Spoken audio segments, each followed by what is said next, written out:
Hello everybody and welcome to Yo Pops, the podcast with me, Sean Williams, and you already know who this is. Blessings to you. Blessings to you. Yeah, of course. How are you this morning, Dad? I am fine. You're Thank you. looking very effervescent and happy. Now, when you this early morning using all of these magnificent words, I mean, you have to know that it's early. My brain takes a little while to. You look alive. You look happy. Thank you. That's what I'm trying to say. Indeed. How's your week been so far, Dad? Great, absolutely. That was quick. Why has it been so great? What's happened? Because every day I wake up in this faith mode. It drives me. And therefore, I see everything from that perspective.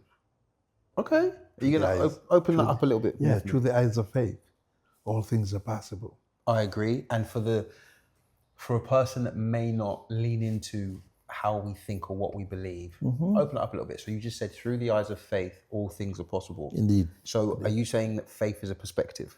I mean, faith is a lifeline, to be honest. Life force? A lifeline and force. Okay. It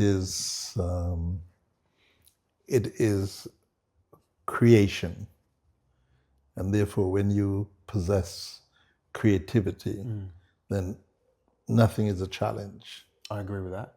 Very quickly, can we maybe set down a definition? Because when a lot of people say faith, Dad, I think it can sometimes feel like an ambiguous umbrella term. And a lot of the time, what one term means to one person, it means something different to another. And I know you know exactly what you're talking about. Indeed. And I want people to be able to kind of connect to that lifeline. So when you say faith, how would you define faith? You see,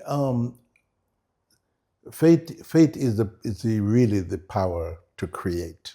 Okay. That's what it is. It is a force that not only create, but it connects you to the all source, to the Almighty. Got you. Now, everybody has faith and everybody is living faith. Right. But people does not necessarily acknowledge that they're getting up and going in the morning, planning and achieving. It's all to do with faith. So they think it's just themselves or it's their thought process. But reality is that it is faith in different forms and shape. Right. Of course, those who does not ascribe to biblical concept of faith, their faith activity is what we call natural faith. So therefore, it's just natural.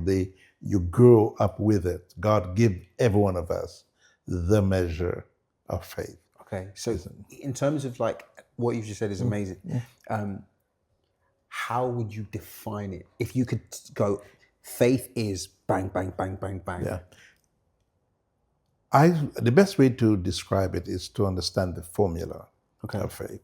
Faith is love, and that is love for God. The word. Okay. Mental assent. Okay. Belief. Okay. And persistent action. Okay. Equals faith. So love for God comes from the spiritual aspect of faith. Can I stop you there? For this reason, you don't understand. The formula you gave was perfect. And what you're going to do is you're going to lean into the aspect that I think only 5% of the world truly understand. And where I think it might be easier to build the bridge is that, firstly, faith is a law. Yeah, it is a law. And understanding that law is what will give you the power. But the reason why I'm saying that is because a lot of people in the spiritual sense don't have the relationship to then underpin the formula. And you said something that was very deep. You said a lot of people, or most people, are using natural faith, which is what I call the subdivision of the most potent version of the formula, right? So what a person loves is what their heart is then focused upon. Yeah.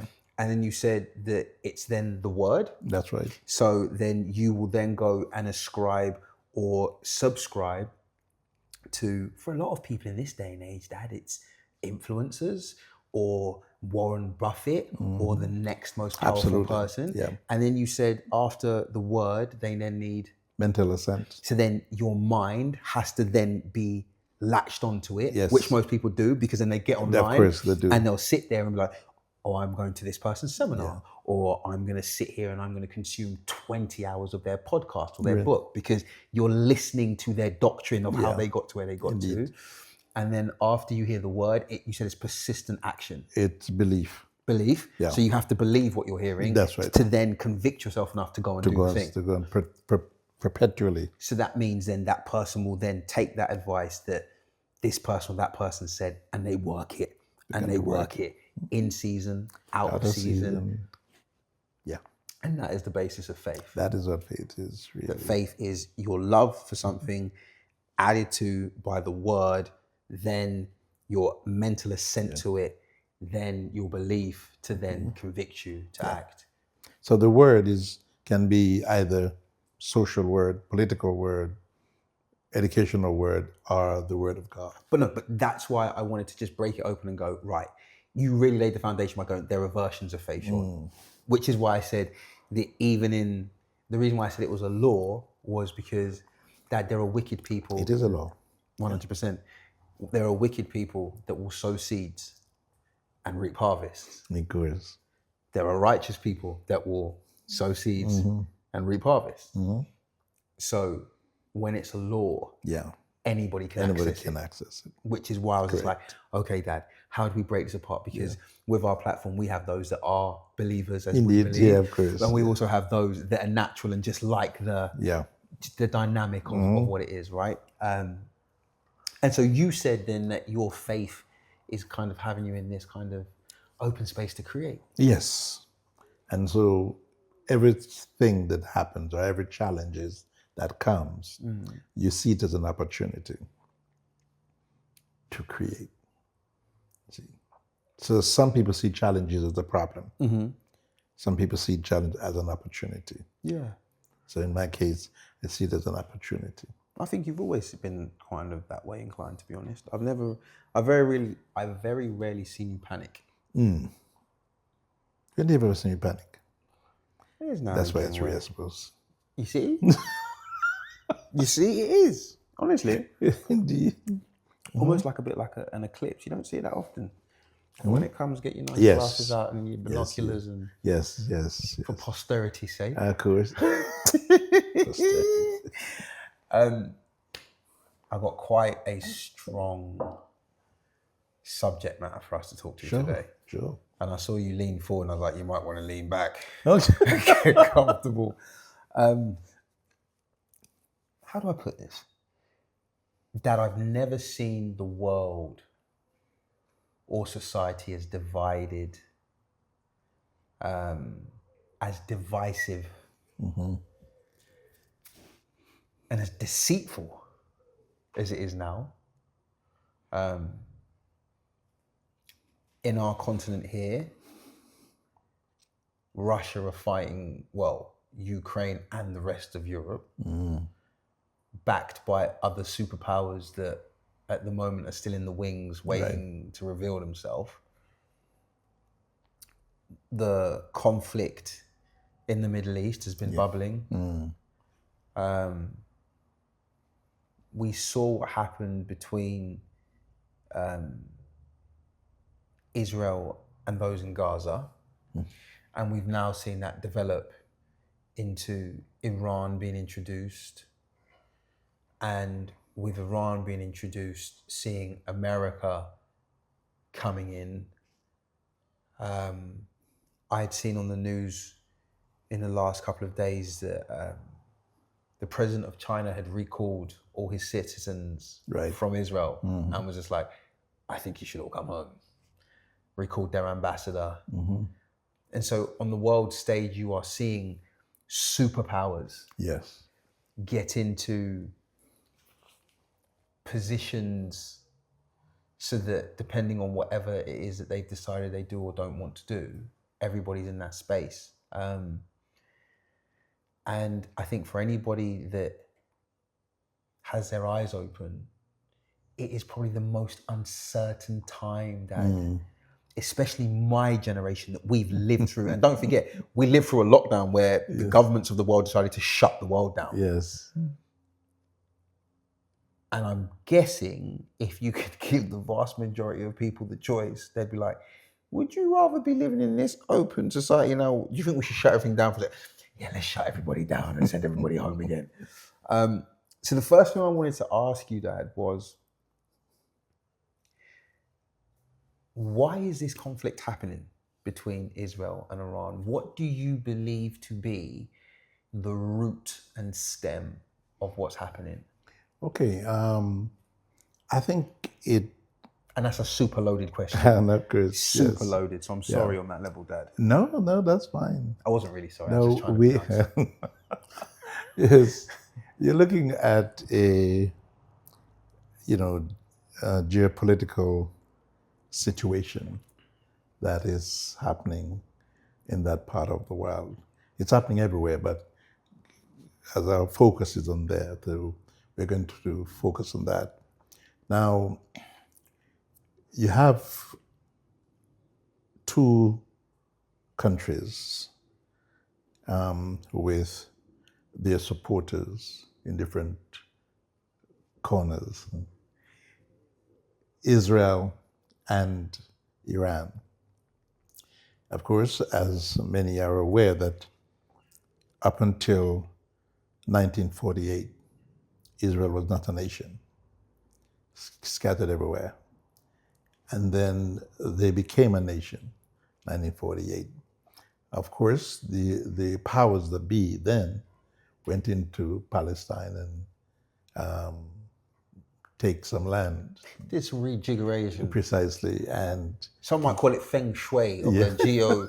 They were like, the spirit levels aren't right, we need to... Yeah, and not to diminish, of course, a very serious... Indeed. But it's already quite heavy, so if we can... Yeah, so you have almost 2,000 years between the time when Israel was a nation to the time when they become a nation again. That's really deep what you said, that there is a 2,000-year period that you would almost call like, it's almost like a period of wondering, Dad. Absolutely. So sorry, not to break. And so when the time came for them to become a nation again, of course, by then that land were occupied by other people. And so, as I said, the powers that be during that period of time, just after the Second World War, decided that they're going to go in and buy the land back and put Israel there. Okay. Of course, those who received the funds were happy, and there were another group that was not happy. So they were just told to leave without any type of precisely remuneration. Yeah. So as I said, those who were paid were happy, and those who were not happy. Of course. So of course they decided that they're not going to have it. Yes. So you have a number of different groups within the Middle East, and one of them is what they call the Shiite Muslims. You have another group called the Sunni Muslims. The Sunni Muslims.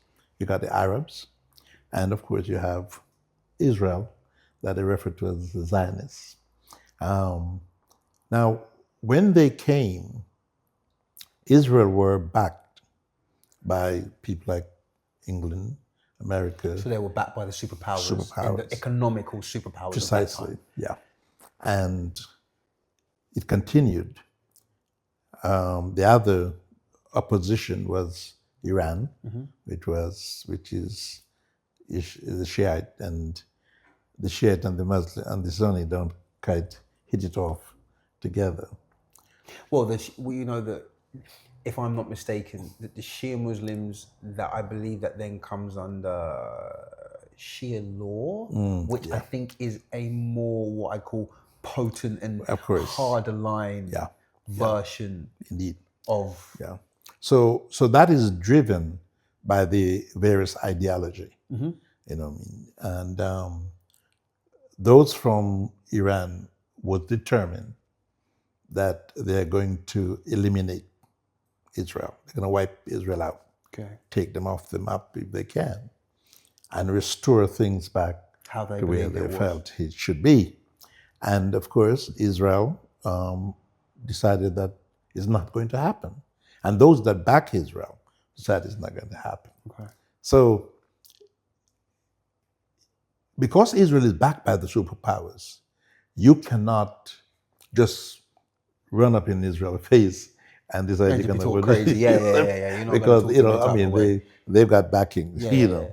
So they're not rolling alone. Indeed. So the Shia people decide, okay, we got another strategy, and our strategy is to encircle Israel.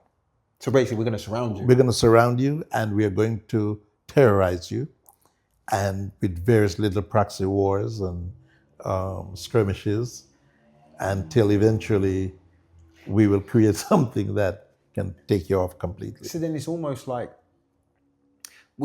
yesterday we had a really cool conversation, and we were saying on our conversation that conquering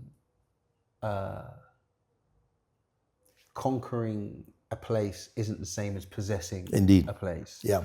And there is a common saying that there is more than one way to skin a cat.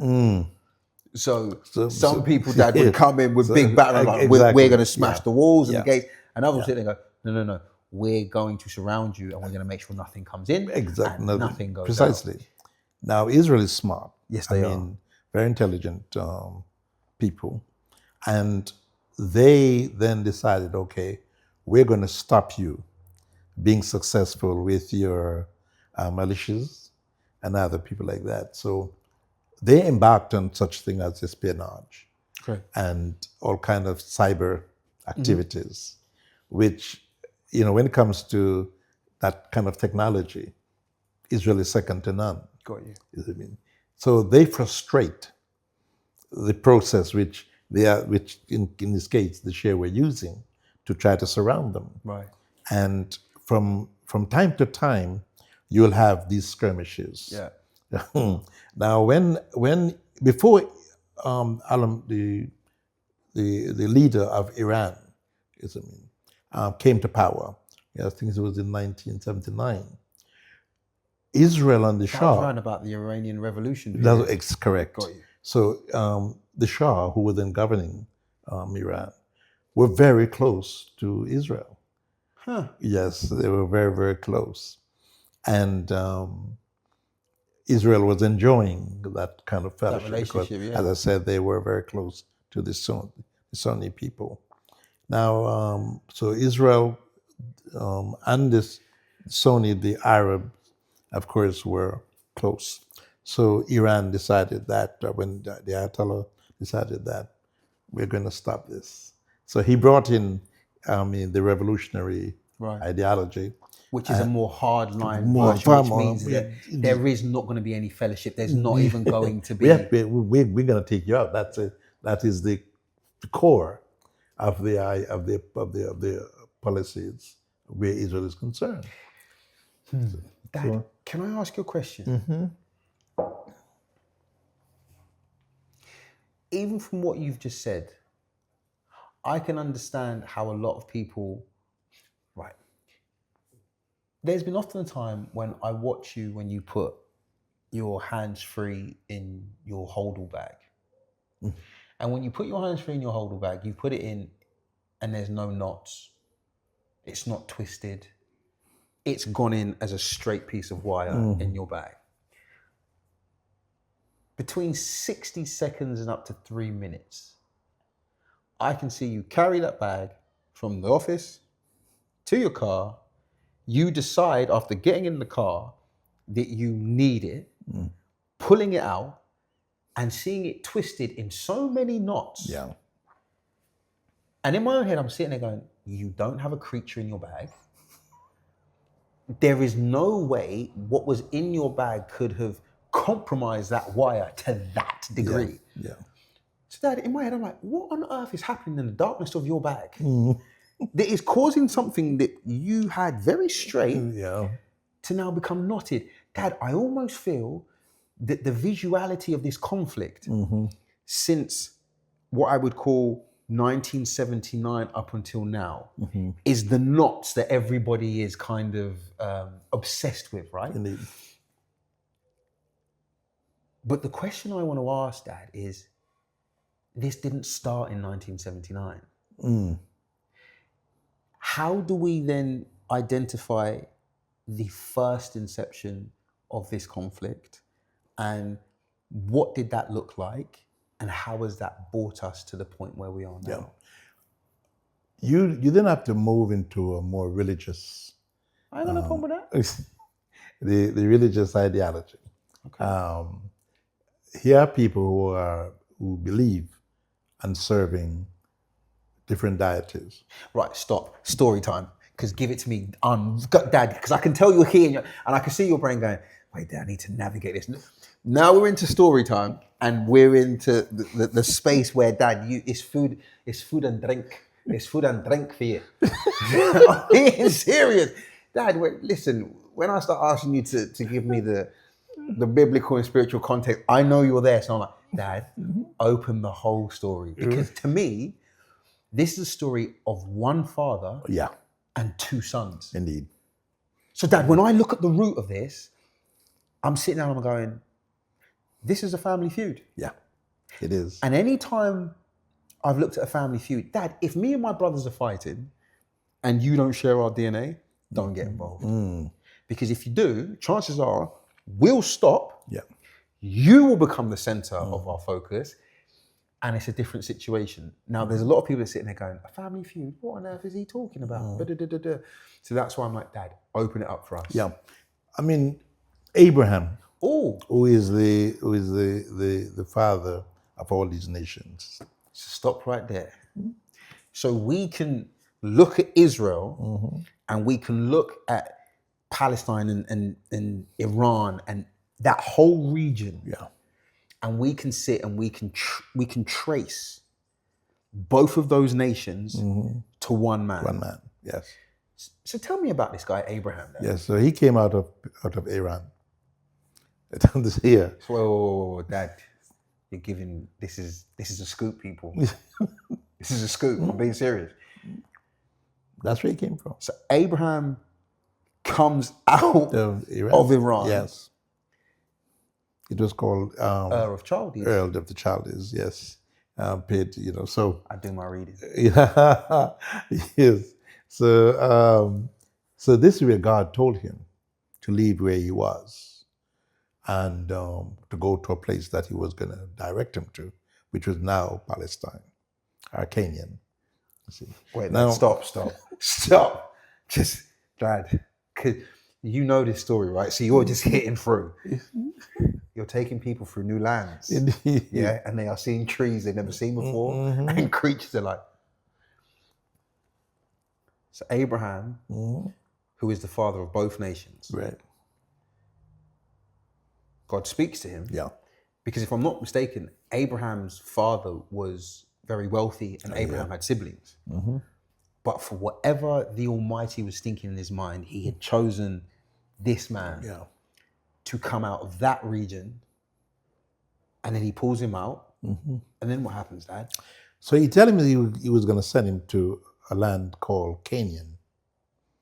Now, what most people don't know about Canaan is that Canaan was the name of one of the sons of Ham. Noah's son. So Ham. Noah had three sons. Yes, and one of his sons was called Canaan. Okay. That's what I mean. So Canaan was the son of Ham, which makes Canaan Noah's grandson. Absolutely. Got you. So they possessed that land. So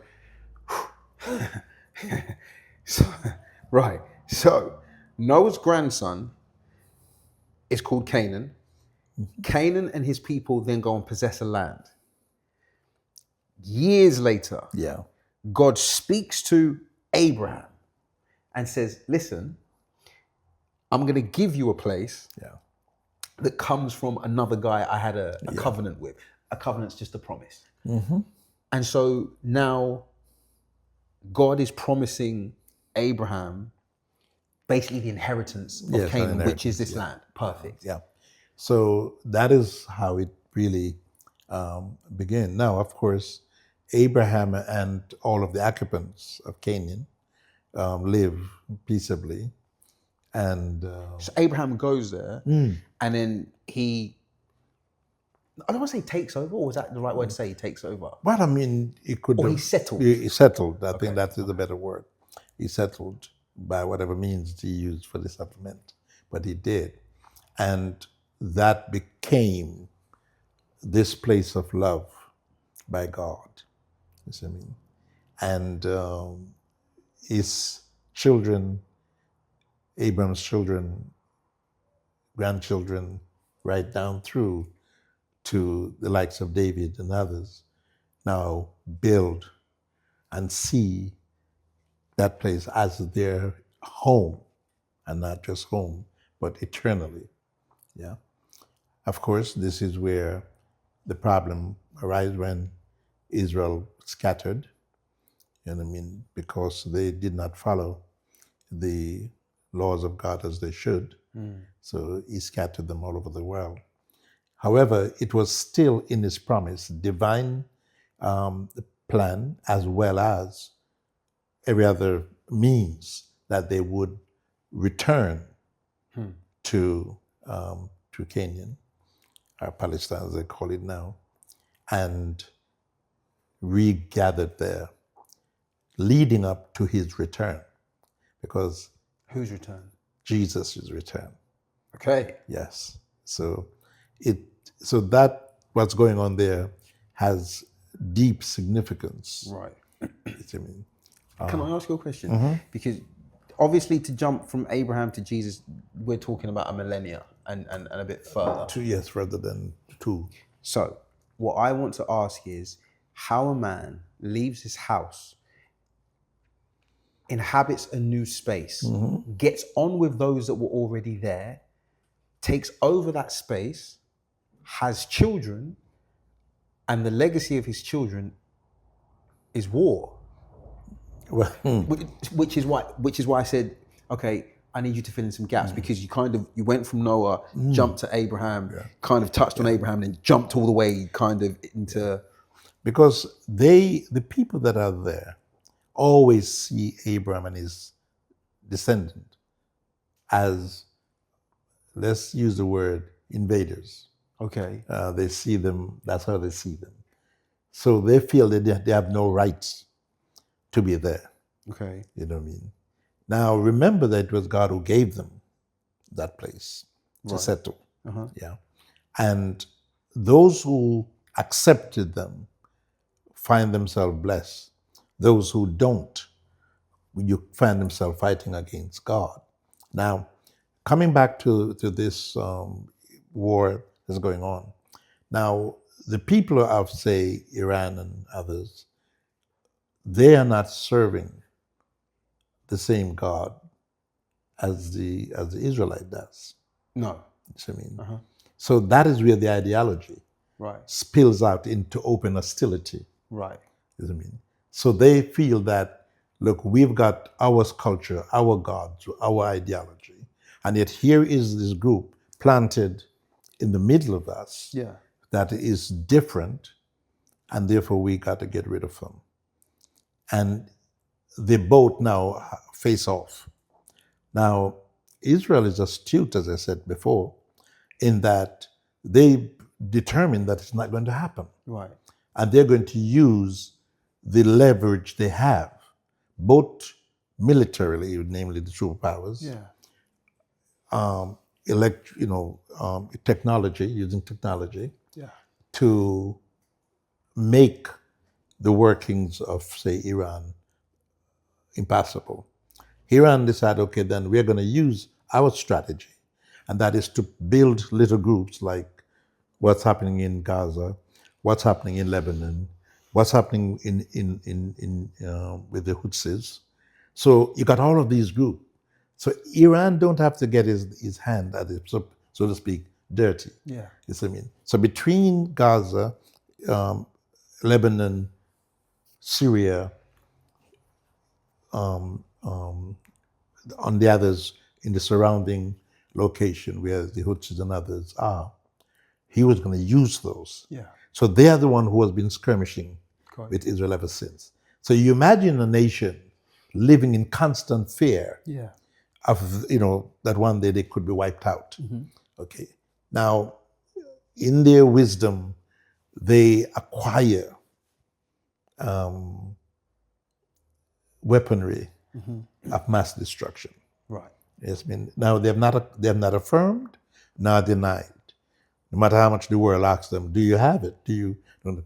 That's it. Right. But it is considered that they possess it. Dad, can I ask you a question? Now, I don't want to discount or devalue anything you said because you've given us like real necessary detail about what's going on. Whilst I was listening to you, in my own heart, I couldn't help but feel much of what you were recounting is symptomatic. In what sense? Is that these are all the expressions of the fruit of the tree and not the root of the tree. Yeah. One moment. Yeah. And so the reason why I say that is because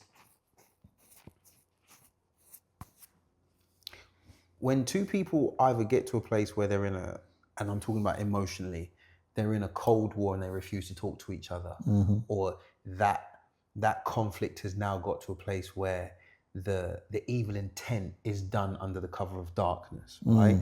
Or you get to a place where people hold such contempt that they don't mind having open physical conflict. Right. It's usually come from an incident to most people that has either been hidden because it's happened in a shielded, sheltered area, or it's happened in a moment where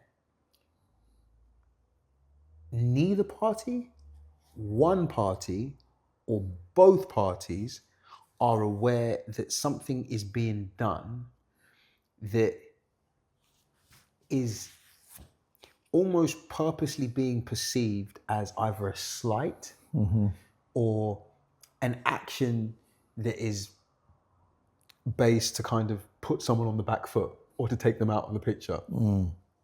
And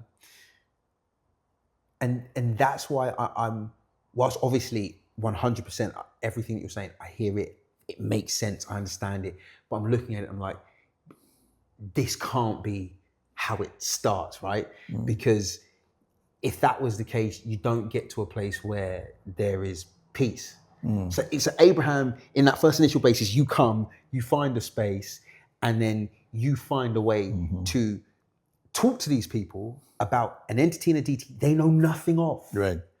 But yet you find grace Yeah. and favor and peace, and Abraham didn't lose wealth. So he's moved into a new territory. He's managed to tap into their systems. He's living, he's growing, he's getting bigger. So that's why I'm like, okay, I hear and understand everything you're saying, but what is at the root of this? Okay, to answer that question, Yeah. prior to the revolution that took place, everybody was at peace with each other. Okay. So Israel and Iran was buddies. Okay. Let's call it that. So purely, the overthrow of the Shah is what led to what you're experiencing since this period of time. Okay. Yeah. And because one man decided that he's going to come, create this very fundamental, this religious ideology, and he wants the whole region to become that, to engage in that. Right. And the one nation that is standing in the way is Israel. Okay. So therefore, he's dedicated his mission to wipe out Israel. Okay. And Israel is committed to not being wiped out. Right. So it is what is creating this geopolitical scenario based on who is backing who. Now, Israel can do what it does because it has superpowers No, I understand that is backing it. Okay. Now, Iran, as I said, very, very powerful nation, right? Because Iran was once an empire themselves. It's something called the Medo-Persia Empire. And so they're very major. Right. You see what I mean? And that is why they have taken the steps that they have taken and has been carrying out their agenda, Right. but in bite size. Dad, can I ask you a question? Yeah. Where did Abraham's inheritance go to? Or through? Who when he dies, because especially in that time of the world and society, naturally and spiritually, right? Inheritance and legacy was a massive thing. Yes. And this is the only reason why I'm having issues, because I don't understand how you have a peaceful father, right, who has gone through a lot. He's left wealth and comfortability to move somewhere where he's going to encounter hardship, resistance and obstruction. He gets there, settles the place, doesn't only settle the place, gets on with everybody. God blesses him. And then you get to a place where the thing you're given becomes a field of what is opposite to your nature. That's right. So then, but that's my point. Apple trees don't produce oranges. No. So what I'm asking you is, how do we get from a guy, because you said to me that the father of these two nations, right, is this guy. Yeah. Now, irrespective of what I think about my brothers or people look at your sons, they'll be able to sit there and go, his thread runs through them. Right. His thread runs through that one in that way. His thread doesn't run through that one in that way. His thread kind of runs through that one. Does that make sense? Yeah. But there is a common thread, Dad. Yeah. And the thing that I'm trying to lean you into in the space is not that I'm not interested in what you're saying. I get it, Dad. The Shah, the Ayatollah, the revolution, the Zionists. We're not a nation. Now we're a nation. Superpowers. I get it. I want to know what happened in the beginning, because if I can understand where the water started to get some sediment in it. So Abraham. Yes. 2 sons. So you've not mentioned anything to me about his sons? No, I've mentioned that yet. No. Yeah, so but 2 sons. That's a big deal. Yeah, but so that's how I'm taking it, following the thread. Yeah, but then you're taking me back to the future, because you were telling me about 1979, and I'd rather know about. But you have to know who these people are. Yeah. And why they are connected to Abraham, and why there's a war. But can I say something to you? If what I think you're potentially going to say about his sons, if you led off potentially with that, then whatever you're going to say about those two might give me context to what's happening more modern times. Yes. Which then means that that becomes the pretext to the context, if that makes sense. Yeah. But don't let me get out of your way. So he has 2 sons. He had 2 sons. And the 2 sons begin to have children. And so the boys always got on. Yeah. So the sons always got on. Yeah. The sons always got on. Yes. So what I'm saying is that the son that he had one with his wife, right? One with his maid. Right. Stop. Right. Stop. Dad, I know you're of a certain generation. Yes. In my generation, we call this the T, right? Because the T is, how do we put this? It's the personal details that you don't want in the public domain that gives the context to what might be happening. Yeah. But it is so important, and this is what most people do not know, and therefore the whole thing don't make sense. I know, but Dad, I just had to pull teeth for the best part of 40 minutes to get you out of what I call the ITV / BBC / Al Jazeera thread to sit there and go, okay, cool. So explain to me what happened in the week. Cool. So you've got 2 sons, right? One with his wife. Right. In this day and age, that like obviously we know it's his mate, yeah? But others might call Hagar his side chick. Yes. I wouldn't call her that. Right, of course. I would never call her that. No, but to these simple people, Yeah. they're like, right, so Abraham's got his wife, and then he's got his side chick. He's had his son with his wife, and then one with his maid. Yes. Don't say that word there. Let me say it. Okay, cool. Dad, I would suggest that might bring a little bit of tension in the house. It did.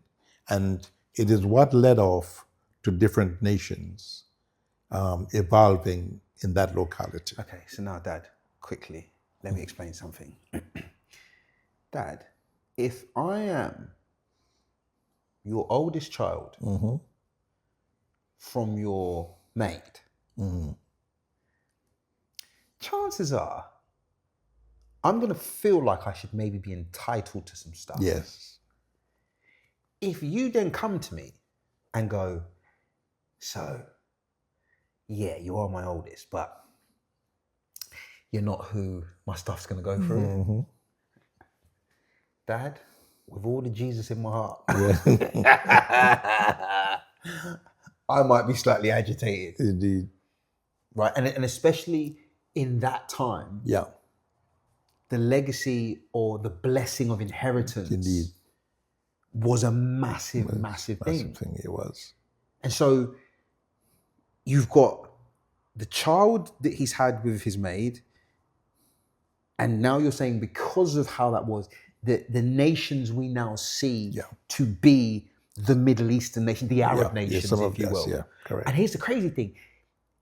That child would be a more authentic representation of where he came from than the child who would signify the promise that he was gone into covenant with God, right, Dad? So you've kind of got these two almost warring elements of someone's past and someone's future. Yeah. Sorry, Dad, not to cut you. Indeed. And so when you look at how they all evolve, it's what is that division that you're seeing today within the Middle East. Got you. You know what I mean? And hence the reason why to those who are outsiders, it almost seems bizarre that this is happening. Except when you look at, as I said, the geopolitical going on, others are pulling the strings in reality. Now, where Israel is concerned, they, as you hear it over and over and over, they have a right to defend themselves. Right. Iran, far bigger, far greater, more powerful in principle than Israel, except for the powers that be. So here they are, and they've worked it. Yeah. But they come to a point now where it's spilling over into open hostility. Got you. Yeah. Isn't it strange that immediately after those 9 or 10 days, Israel is saying to Iran, let's talk peace. America is saying to Iran, let's talk peace. Yeah. Because what you're seeing is the potential of a wider war. Got you. Which would then embody others who, up until now, Israel had done a great job to bring on side, like, say, the Qataris, the Saudi Arabians, some of the other. So they almost are ambassadors. I don't mean to waste sound. It would almost be perceived to be Western ambassadors within the Arab region. Indeed. So you will basically, it's almost like having someone that can go in and do your bidding, whilst obviously not, stepping foot himself. Indeed. So the boat, and this is where diplomacy has to now be the order of the day, because the fear on the part of Israel is that, given the core intention of Iran, is that if they acquire weapon of mass destruction, Israel is feeling that they wouldn't have a problem using it against them. Right. Now, of course, as we said, unconfirmed, but many believe that Israel has got theirs. Right. And all of that was going well until this very gentleman who is ruling America went and destroyed the agreement Right.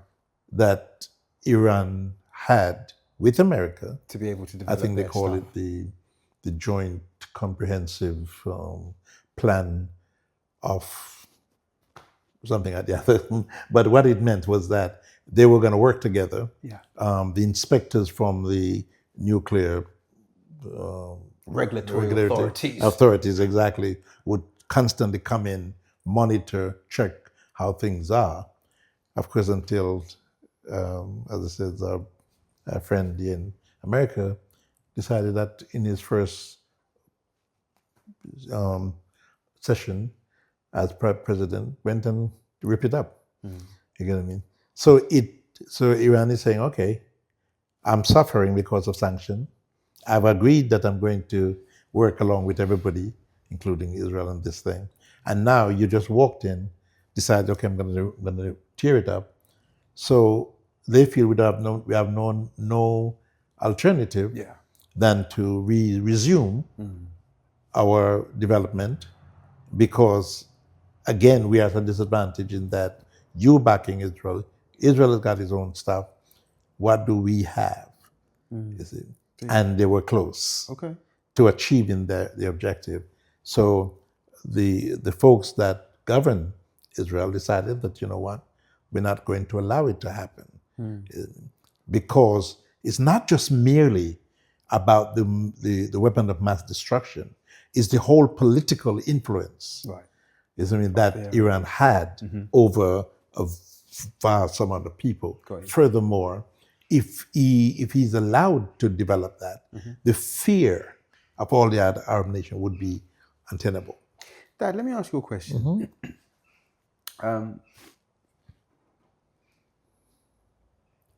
I have never seen human fear, anxiety, and disillusionment at such a high level. Yeah.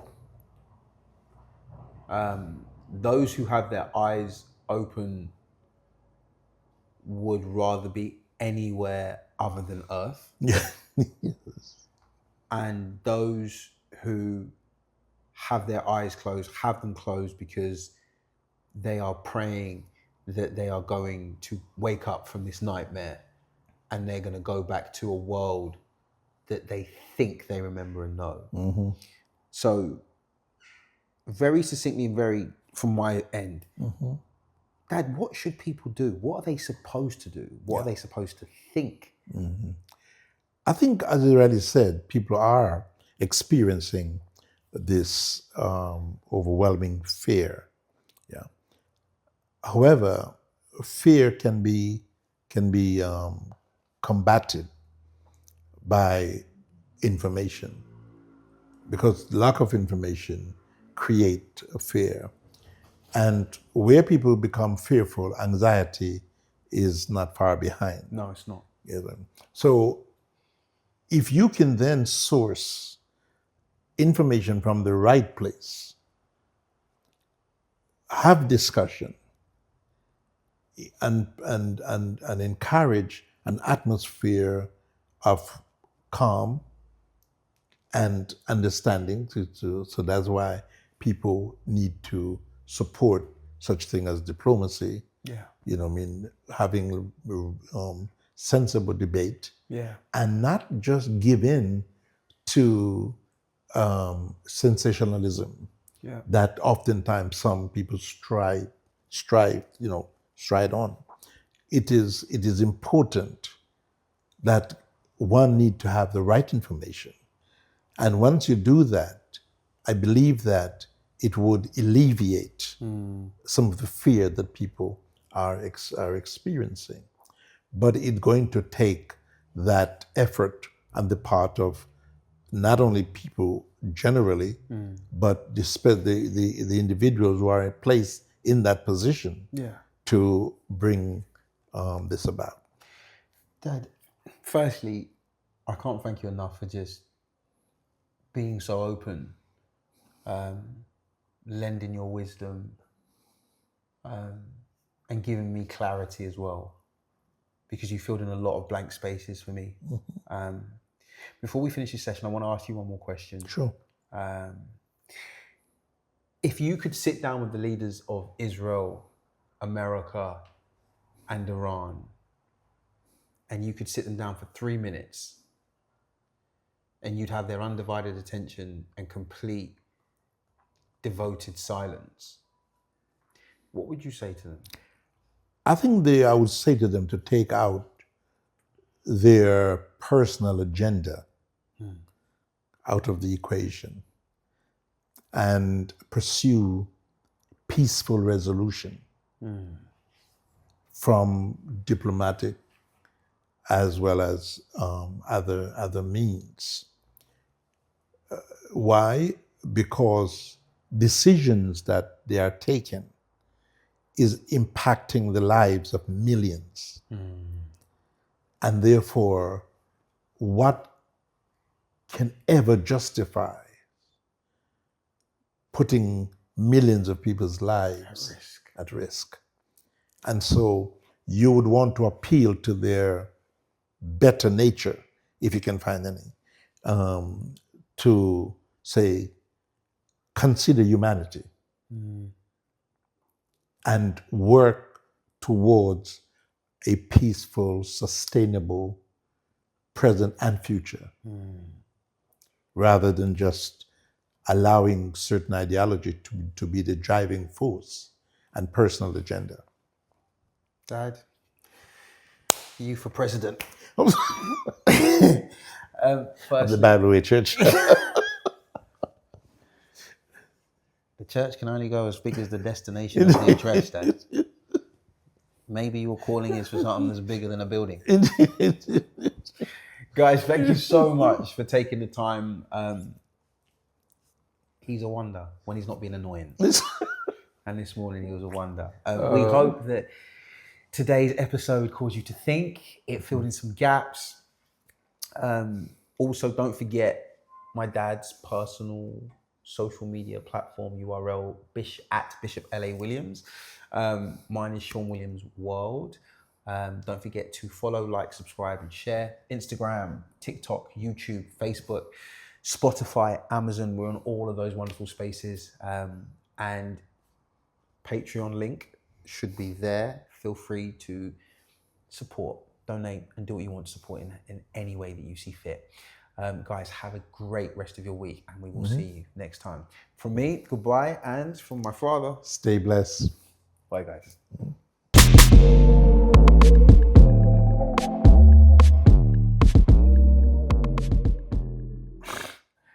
When the family feuds, nobody wins.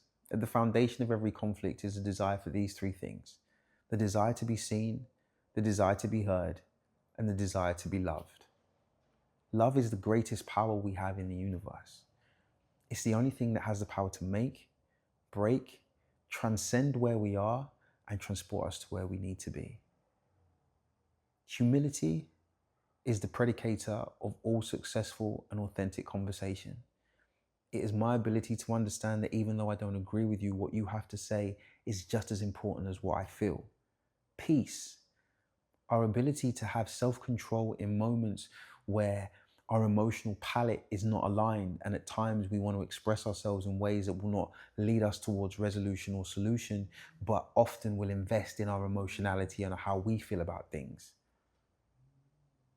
If we can get to a place where we care about the person next to us as much as us, I think we'll be able to shape a world that our kids and their kids can be proud of.